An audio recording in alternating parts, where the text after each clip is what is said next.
welcome and Merry Christmas. Thanks for joining us. My name is Aaron. I help Chonex out with market and product development. And just in case you were thinking this was going to be a highly choreographed social media influencer presentation, I hate to let you down, but I started when phones were still hung on the wall and they had a cord with them. So that's kind of what you're going to get. So today we're simply going to have seriously just a conversation, and on that you might even hear a barking dog in the background. So apologize if that happens. As well, and Will help coordinate this, but as we're going through and the discussion today and the conversation, if you have any questions anytime, please feel free to ask them. Again, this is conversational and a bit informal, and we're here to learn and discuss our product and some of the questions you have on it. A little bit of background, Chonex is the company and StrongSoil is the product. We're a small company based in Alabama. We've had a small but very talented team of scientists, agronomists, and other professionals that over the past 5 years have been developing and refining this StrongSoil technology, and we're ready to introduce it to the market. And when you're not a multi-billion-dollar, multinational company, this is kind of the way you start connecting to the market. Conversations like this. You talk to folks, we share the experiences we're having, try to answer some of your questions, and then ask for your participation in trying our product out in your fields. So with that, I'll give a quick overview of the StrongSoil technology, and then I'm going to turn it over to Sam to talk about his experience. StrongSoil, the product, is registered as a biological fertilizer. It utilizes layer hen manure as a source material, and then a patented extraction, processing, stabilization, and formulation process converts that source material into a soil and plant strength technology. And there's really three key components that come together to make it do what it does. First off is the beneficial and highly functional microbiology that is in the product that performs over 10 key soil and plant health functions. There's plant and soil nutrition, nitrogen, phosphorus, potassium, calcium, and micronutrients. And then also there's plant health materials like chitin and calcium that increase natural tolerance to disease, stress, insects, and also growth regulator promoters, auxins, cytokinin, and gibberellins. And those three components are all working synergistically to improve these key soil and plant functions. And one of the key things we're finding that it's doing is reducing limiting factors. And I'm sure you've all heard of that. That simply means you can be doing everything you're supposed to do, and if even the smallest element or factor that could inhibit a plant's growth is not there, it doesn't reach its genetic potential. So we're finding some really good synergy really related to reducing and managing limiting factors. There's additional information in a packet that we sent out this morning to you.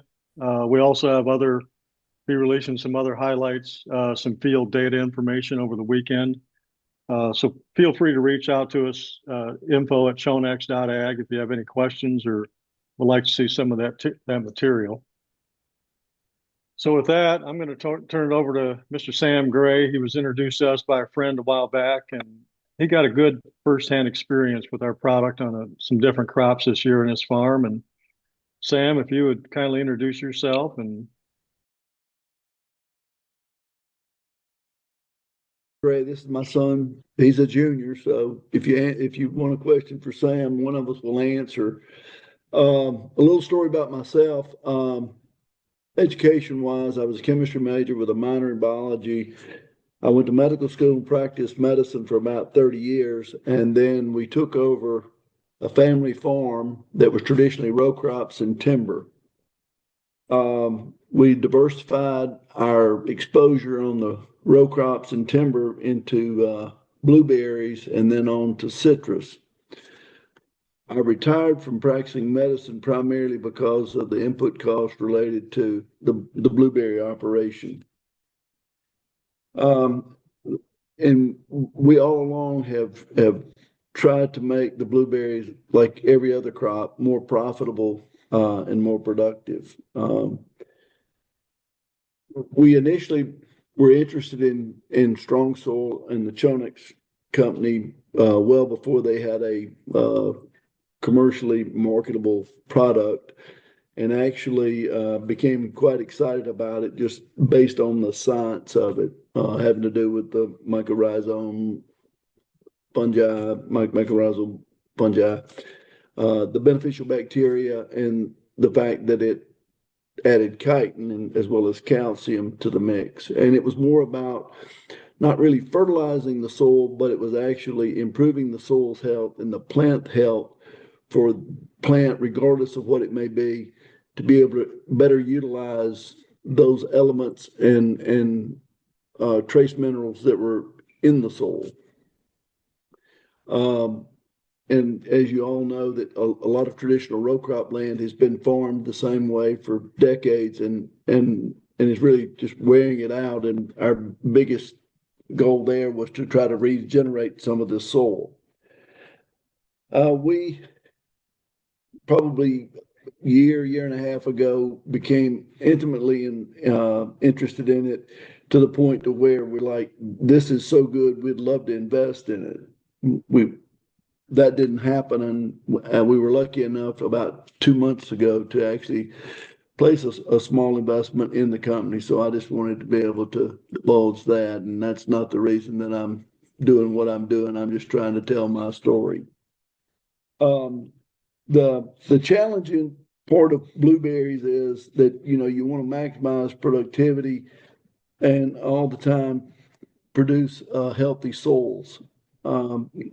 Most of you, if you have experience in blueberries, you understand that they grow best in highly acidic soils or acidic soils.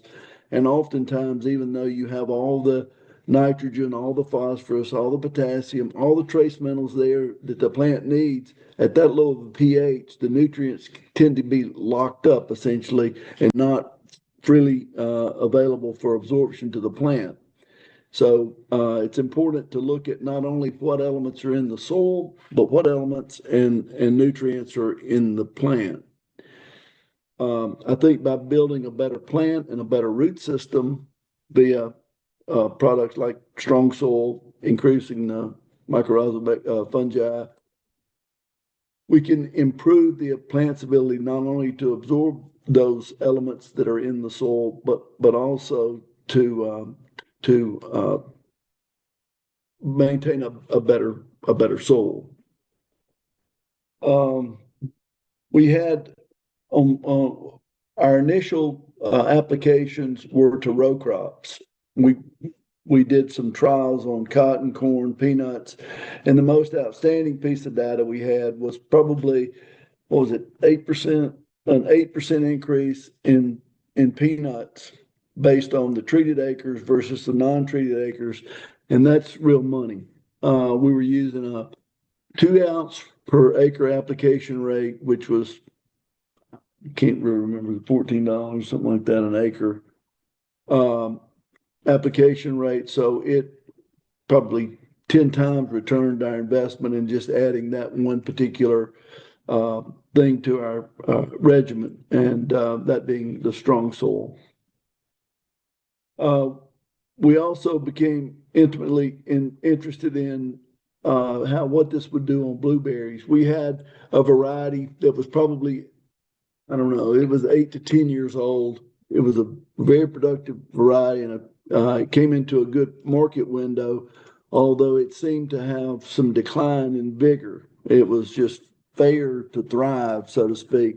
We would hedge the bushes, and we would have minimal, if any, growth back after hedging. We did all kinds of tissue samples. We got plant pathologists involved and couldn't find a good reason for these plants not thriving. We did different pruning techniques. Nothing was really working, and we were to the point to where for the previous 2 years, we were thinking, well, this is going to be the last year. We're going to pull these plants out and replant with a different variety or with a new plant. Enter StrongSoil. We said, well, what the hell? We'll just try StrongSoil on a 2 ounce per acre rate. Again, if you're in the blueberry business, 2 ounces at the cost we were, I don't know, $14, $16 an acre, it was a no-brainer. It was a minimal per acre cost for us. After the first application that we applied post hedge, probably in the spring. yeah, it was in the spring of the year. Post hedge, those plants probably had 8, 10, 12 inches of new growth, which empirically was just and nothing else had changed from prior years. We hadn't changed any of our inputs at all. The only thing we did is we had the addition of strong soil. And these plants did seem to have a waking up period and started to launch with new vigor that we had not seen in several years. We did not do a controlled trial. We treated every acre of blueberries we had. We injected through our mainline Drip irrigation. and through drip irrigation. So it was direct soil delivery. And our blueberries are actually on a woven ground cover on raised pine bark beds, admitted with soil admitted with pine bark. Going forward, we do have plans to do blinded control, well, not blinded, control trials. We found that we can actually inject each individual row of drip irrigation with the product and see if we get some differing results.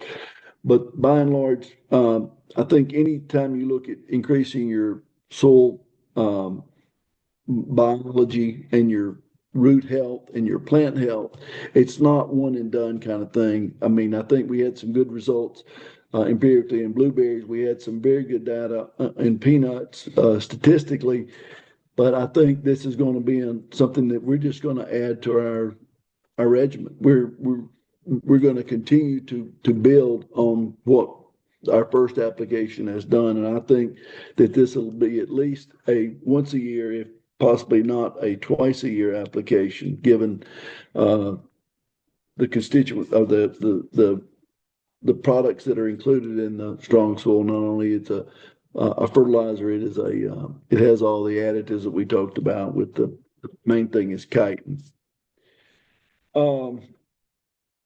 That's pretty much what our experience has been. Anybody questions or comments, suggestions?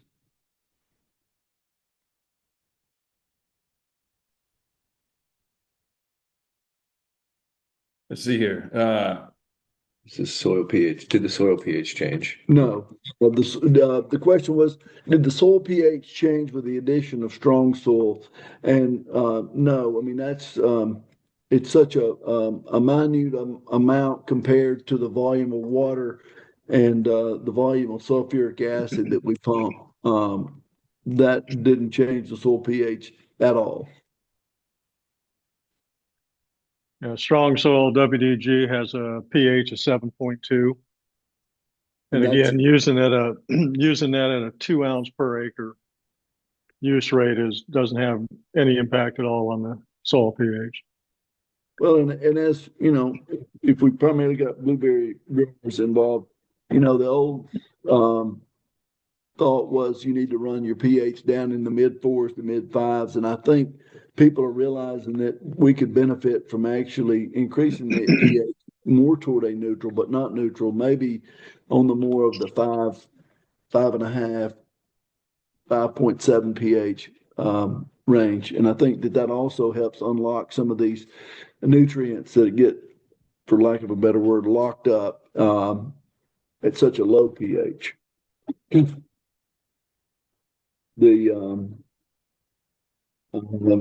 I think that going forward, we will continue to do row crop trials, and I'm interested in doing some actually in timber, because if you look at root health in trees as well as blueberries, mycorrhizal fungi are just immensely important. And I think it had applications for the product is limitless.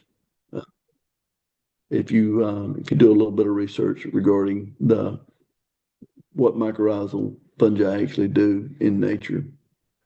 And when you're in situation where you have a perennial crop like citrus or blueberries, or even a nursery, open, a field nursery situation where these plants are out there for year in, year out, and you're blasting them with herbicides, fungicides, insecticides.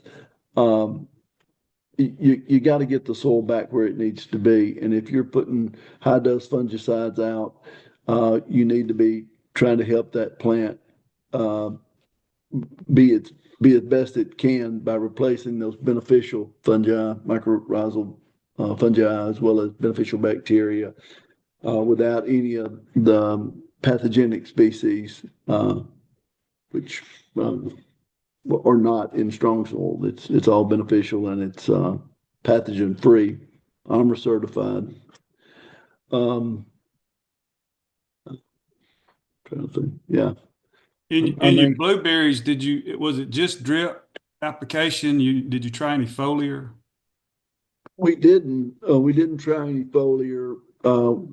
I've been talking with some other guys that have tried. I've got a good friend that's a berry grower. He's also an agronomist to speak. He has a nursery. And we've talked about trying some, and that may be something that we do some trials on, because you certainly can control rows sprayed over rows not sprayed. I think that from a soil health perspective, it seems like to me that direct application would be more beneficial. Now, as far as the chitin, the nitrogen, the potassium, the phosphorus, foliar application may help. I think that, all these things are going to help the plant deal with stress better, drought tolerance better. Even those in nature, blueberries, the Ericaceae or whatever family, grows in bogs and some pretty difficult spots. And if you look at those in the wild, the ones that thrive are the ones that have a good mycorrhizal fungi, a symbiotic relationship. And when we're cultivating this commercially on raised beds that are getting treated with chemicals that are not great for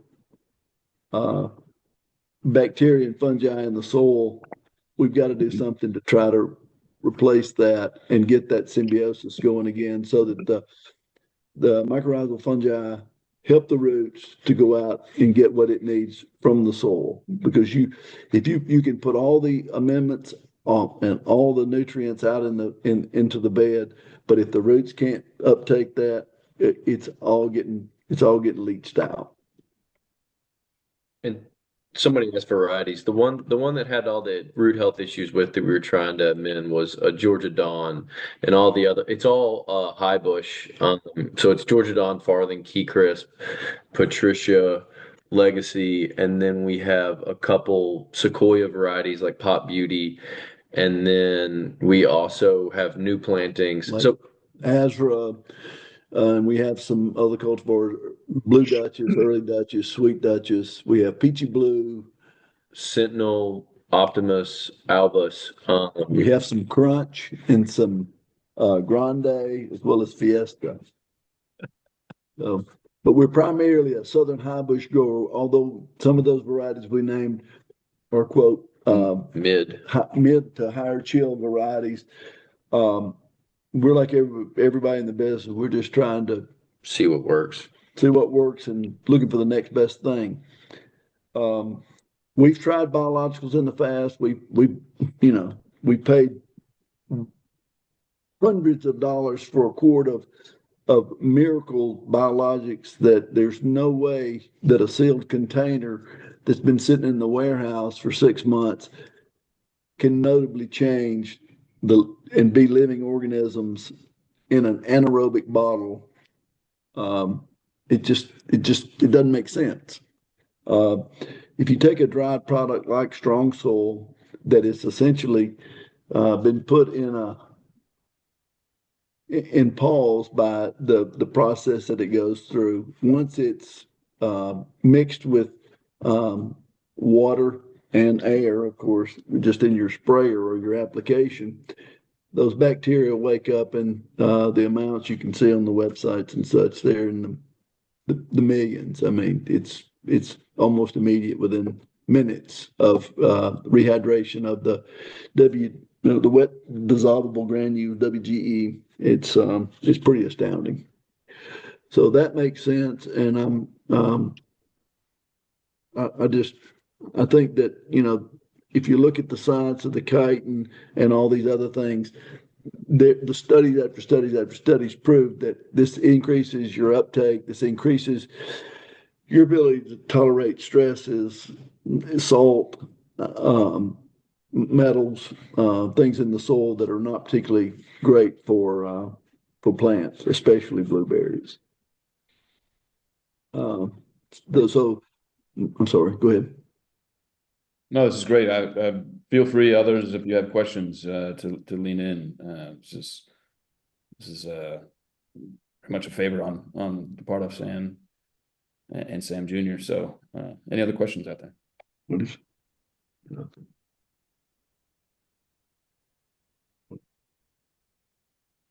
Hey, Sam, I'm curious. I haven't talked to you about this on your peanuts. Was there any factor you can put your finger on in the untreated versus the treated that resulted in that 8% increase? I mean, I know they're disease prone and everything else. It was peanuts, and there's so many factors that go in. And again, this trial was done in the exact same field, same soil type. It was all sandy loam soil. So it wasn't like we had three different fields and three different locations over a 3-county period area.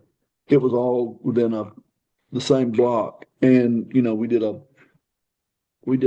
no treatment, an inoculant only, a strong soil only, and an inoculant and strong soil.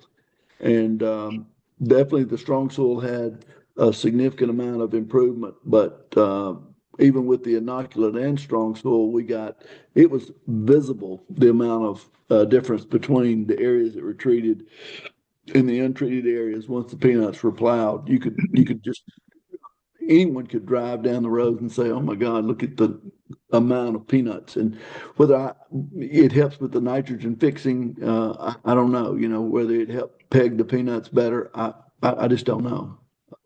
It was all I would say 90+% of our row crop land is irrigated, so we don't have that much exposure except for cotton on dry land. But I mean, mycorrhizal fungi have been proven to be beneficial to production of cotton.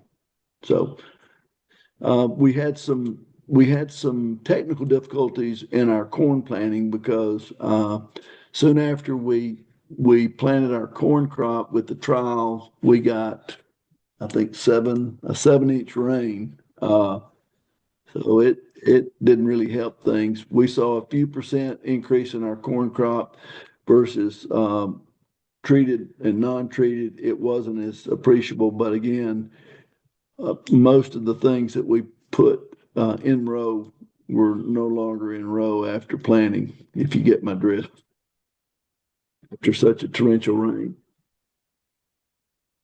I wish we had more empirical data on the blueberries, but like you said, we didn't use the product because we wanted to get. We weren't trying to get scientific data. We were going to use it regardless. Yeah, because it made sense. The science was there before strong soil came along. It was just nobody could go out there and say, I can improve. I can put this volume of beneficial fungi, beneficial bacteria into the soil, and they live. Like I said, the science was there before this product was come to be. And so if the science was there, and then you've got a way that they can deliver the product to the soil, we were going to treat every acre. And we'll treat every acre next year. Like that.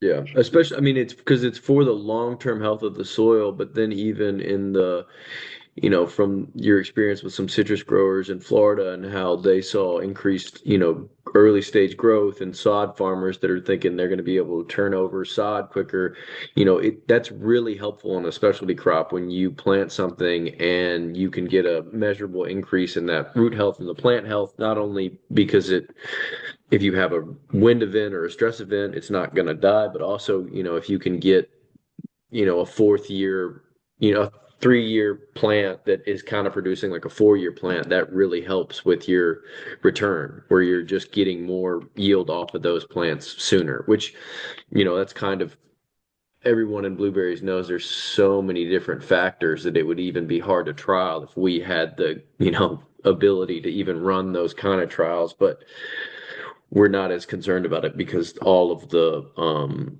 chemistry and everything that my dad's talked about, it's gonna work. The other thing is, again, empirically, we treated all of the citrus, and this was sort of a test plot that we had several different varieties of, mandarins, navels, grapefruits, the whole gamut. And,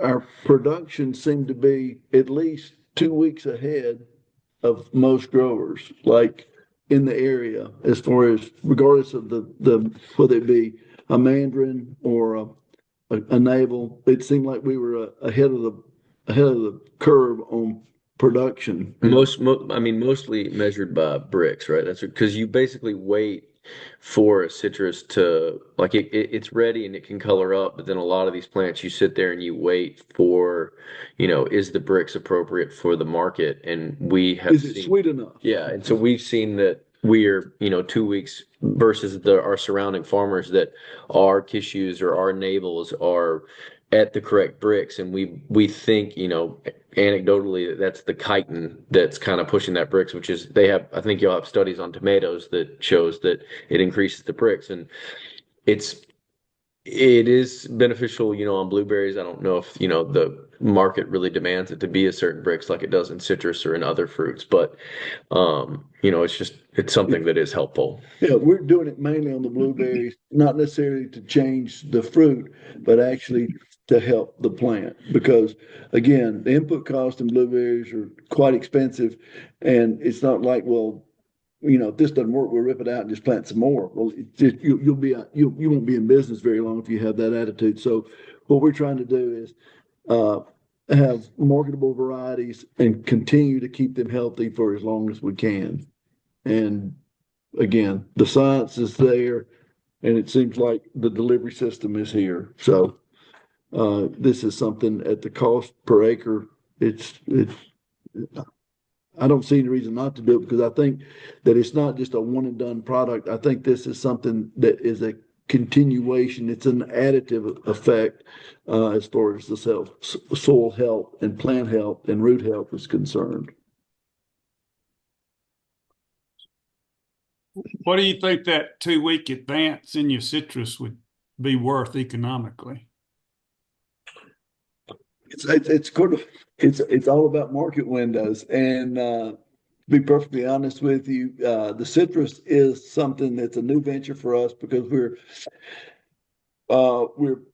we have enough citrus that we have to pick it and deal with it, but we're not moving a market with it. But I would say that it can only help, because if you can have like sumos or Sharonui, I don't know if you guys know what those are, or grapefruits, you'd think that you probably need to have the better, and caracaras, the better fruit is probably in that Thanksgiving to Christmas window. And then, because when I was little, that's what my parents filled my stockings with, was fruit out of the fruit bowl, and it had to be oranges.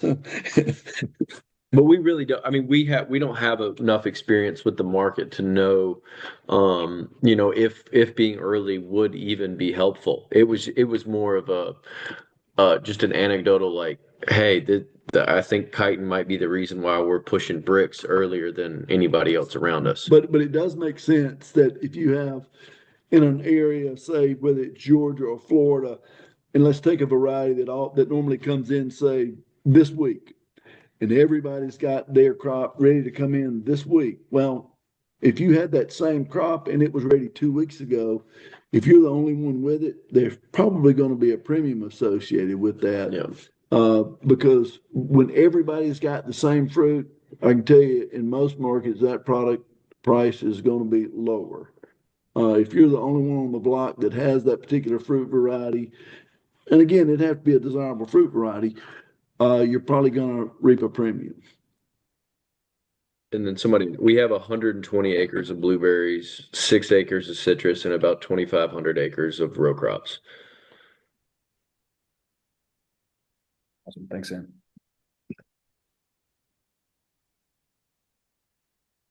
Any other questions, y'all?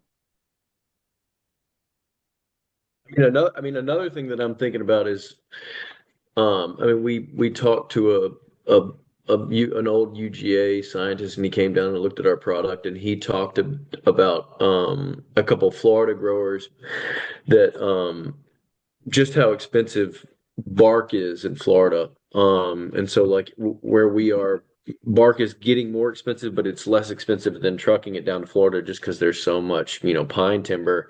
And he was saying that there's been people that have not put out as much bark as recommended, and in the past they've used humic or like a similar, I don't want to say similar, something like Chonex, or has the same benefits that you would think Chonex would have on a different level. And they've had really good results with it because they haven't been in actually like the appropriate soils that you would need.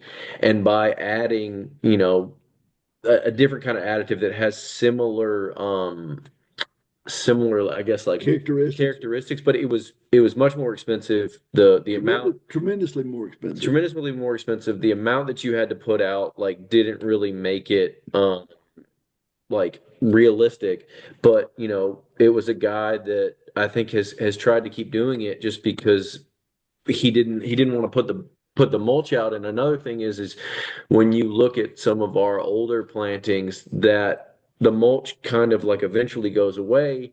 And if you're able to get 2, 3, maybe 5 more years, without like adding more mulch back, which it would be hard for us because we're on roven ground cover, because you're using a product like StrongSoil that's unlocking those nutrients, it's just it's helpful, and it's going to help save you on maybe pulling out that ground cover, adding mulch, and then give you a couple more years of product, like normal productivity before you need to rip everything out and replant.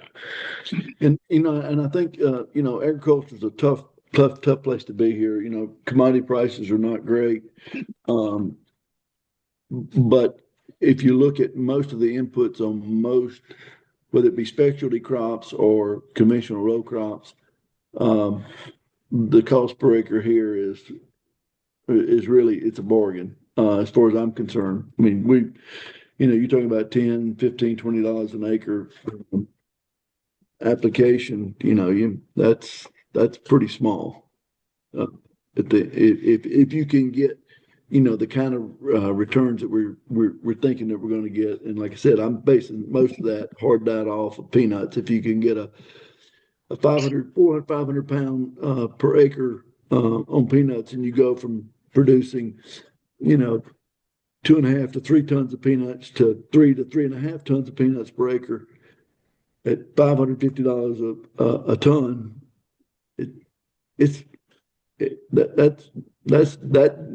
anybody would say yes, let's do that.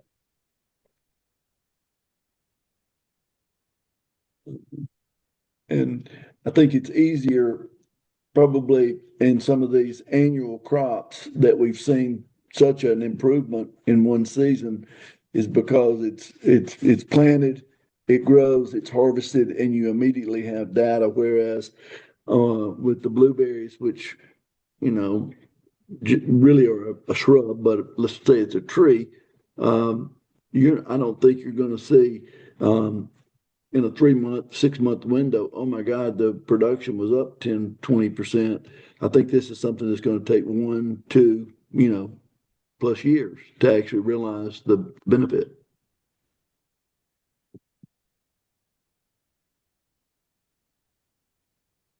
those have been incredibly helpful. Any final questions?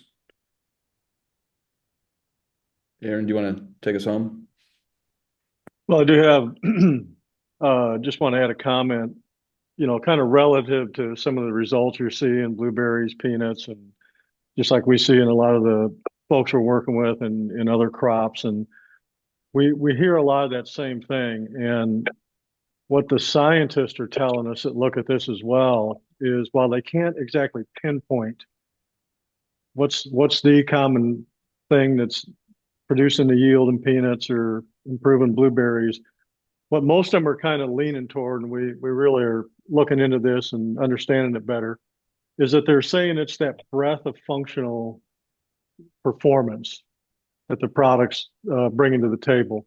So it's not just a single species or single function like nitrogen fixing or whatever. You've got all these different soil and plant health functions that are going on at the same time. And on top of that, they point out the length of activity that we're contributing, over the timeline of that crop. So it's not just a seed treatment. It's not just at planting, or it's not just a post applied. It's working from the minute it goes in the soil all the way through some of those critical crop physiological stages.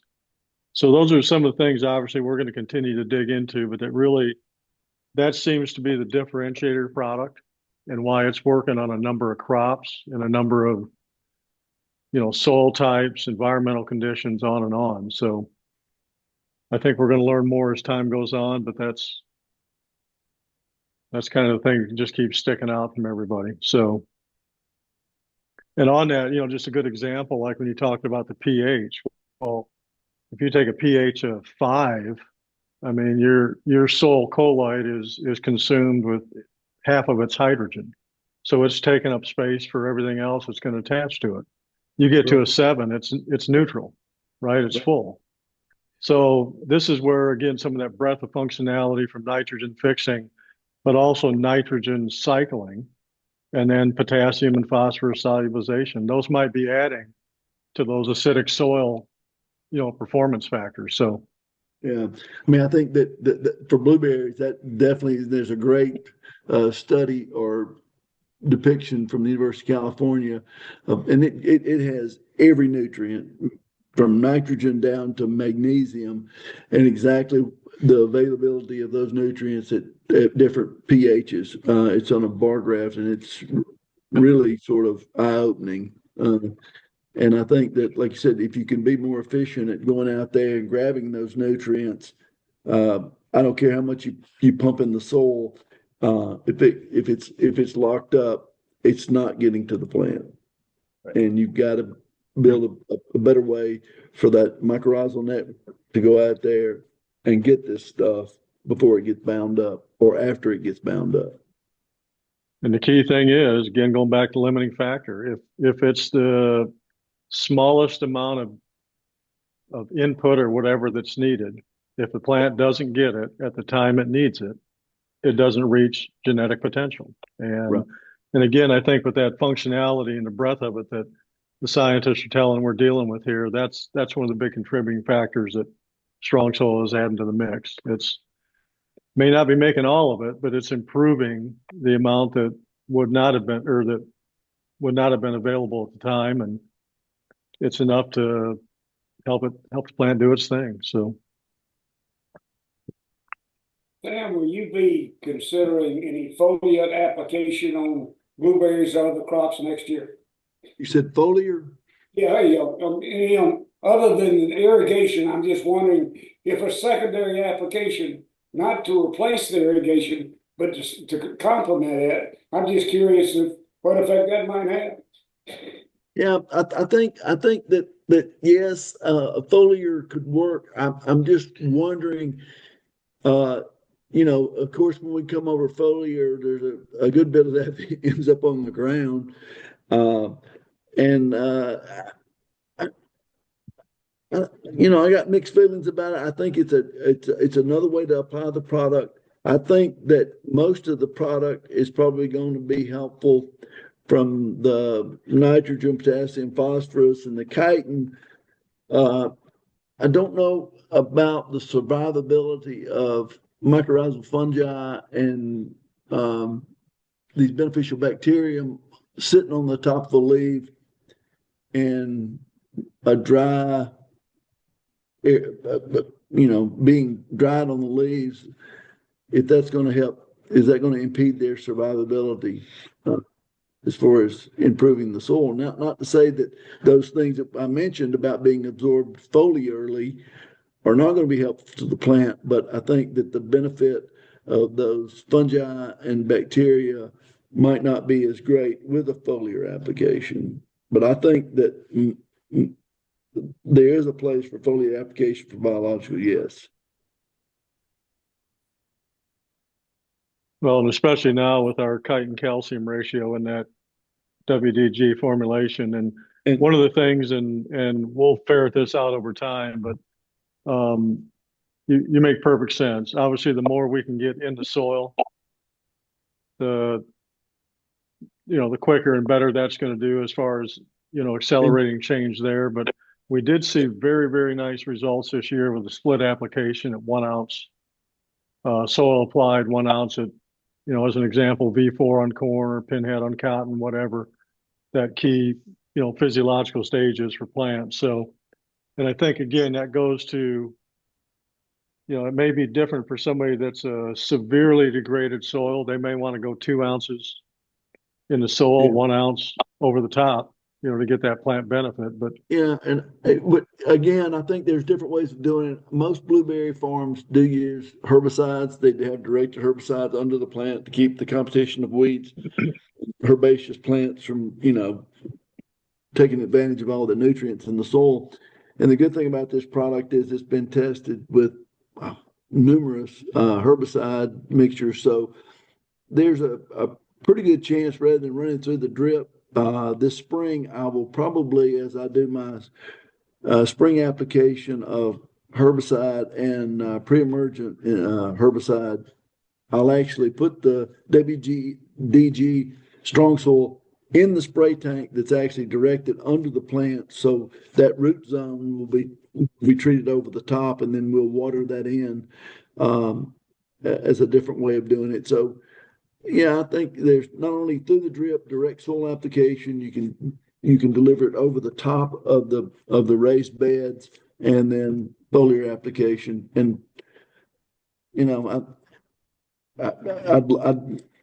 I'd love to see us be able to do all three. Just trying to figure out exactly what the right rate is. But I think that we're going to stay with a 2 ounce rate for now for application. Right. Well, really appreciate the time. And if there's no more questions, we will wrap this up in a bit. But wanted to thank Sam and Sam Jr. for joining us and sharing your insights.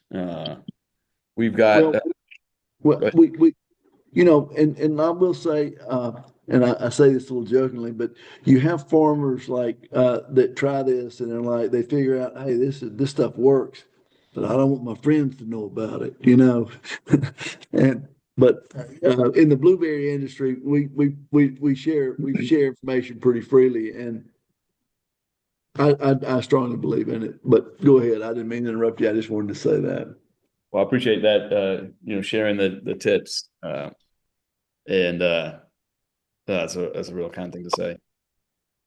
No, yeah, we obviously we're gonna put this up online as well, so to share this more broadly, and hope folks, if you do have questions or want to reach out and get a sample, you're welcome to do that, and get one of these cool hats too if you try it. If you try, well, can I update them real quick on our Pioneer program?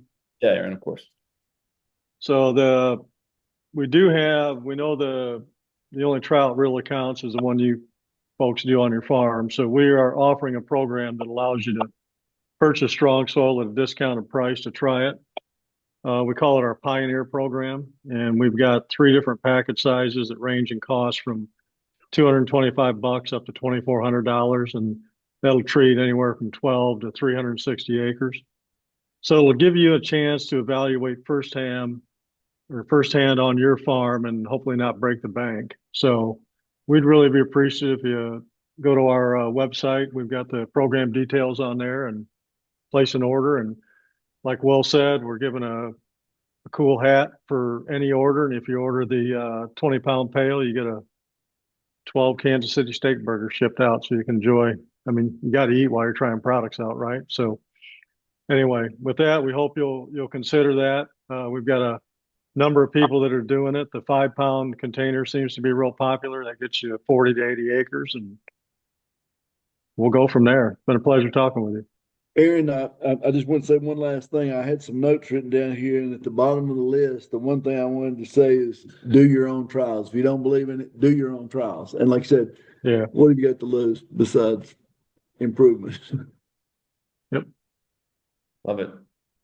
All right. Thank you, Sam. Thank you, Sam Jr. And thank you, Aaron and everyone for joining. And we'll wish everyone a Merry Christmas as well, since we're in that season. So Thank you. You too.